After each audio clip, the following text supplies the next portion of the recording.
Elles sont utilisées pour la peau, les voies respiratoires, pour calmer des maux de tête, mais également pour soigner certaines pathologies à l'hôpital. Les huiles essentielles font débat, comme d'autres médecines alternatives. Pourtant, l'aromathérapie est un marché en pleine expansion. Enquête Nabila Tabouri, Éric Mézy et Camille Lemeur.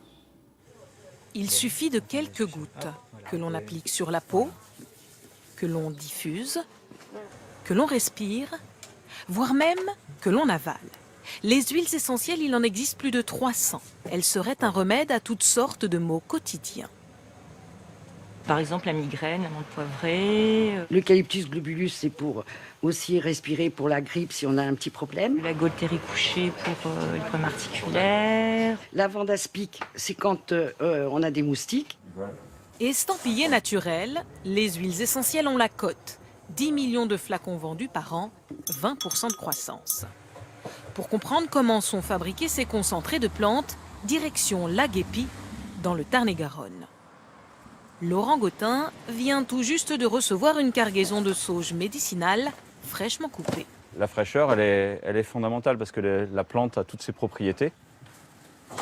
Dans l'atelier, des odeurs de menthe, de basilic ou encore de romarin se mélangent. Pour faire des huiles essentielles, une condition, les plantes doivent être aromatiques et parfumées. Ici, la sauge est déversée dans une cuve de distillation. Vient ensuite l'étape du tassage, très artisanale. Là, on tasse la plante pour en fait en mettre le plus possible, de manière à ce que la vapeur, quand elle va traverser la plante, elle n'aille pas au chemin le plus facile et elle imprègne bien la totalité de la charge. Une fois la plante tassée, l'alambic est soigneusement refermé pour éviter toute évaporation de la vapeur, car c'est là que sont contenues les molécules qui feront l'huile essentielle. La distillation se fait ensuite à basse pression. Pour obtenir les premières gouttes, il faut attendre plusieurs heures. L'huile essentielle, c'est cette partie, ce disque jaune là, que vous l'avez coloré en surface.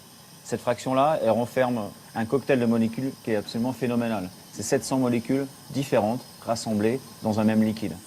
Des molécules très actives aux propriétés thérapeutiques, la spécialité de cette pharmacie parisienne. Dans son laboratoire, Jean-Michel Zahalka manipule près de 250 huiles essentielles différentes. Docteur en pharmacie, il fait quotidiennement des préparations pour ses clients.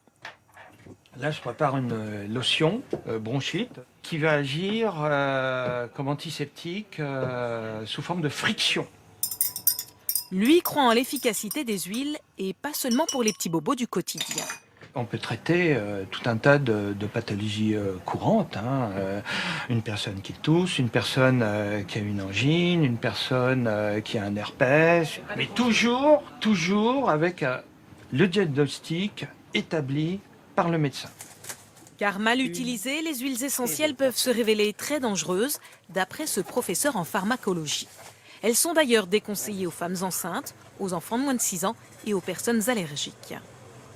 Les huiles essentielles sont constituées d'un certain nombre de substances allergisantes.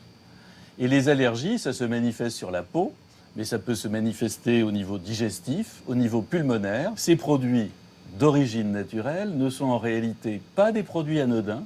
Il faut s'en méfier, les utiliser avec précaution. Pourtant, cette médecine alternative intéresse de plus en plus les hôpitaux, comme celui d'Annonay. Ici, les huiles essentielles sont utilisées depuis près de 8 ans.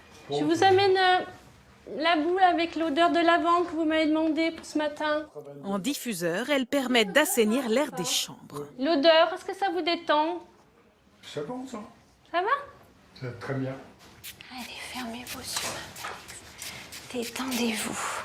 Et au service cancérologie, une préparation à base de lavande, de gaultérie et d'eucalyptus fait office d'antidouleur.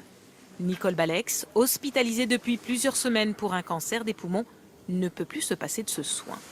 Quand on est apaisé par cette complexité du massage et des odeurs, des senteurs, eh bien le patient, il peut s'envoler. Il a déposé sa douleur un moment, il peut s'envoler, il quitte sa souffrance. On arrive à endormir les patients par le toucher détente avec les huiles essentielles. Parce qu'un patient qui dort, c'est un patient qui n'a pas mal. L'usage des huiles essentielles reste encore expérimental à l'hôpital. Faute d'études à grande échelle, elles ne sont pas considérées comme des médicaments à part entière. L'heure de notre saga du samedi avec aujourd'hui celle d'un fils d'eux qui a réussi à se faire un prénom. Michael Douglas, fils de Kirk, poursuit sa carrière à l'âge de 71 ans. Nos équipes ont pu le rencontrer à New York. Il se livre avec sincérité, sans langue de bois, et nous présente son dernier film, une comédie. Son titre, Ainsi va la vie. Rencontre avec Pascal Deschamps et Valérie Lucas.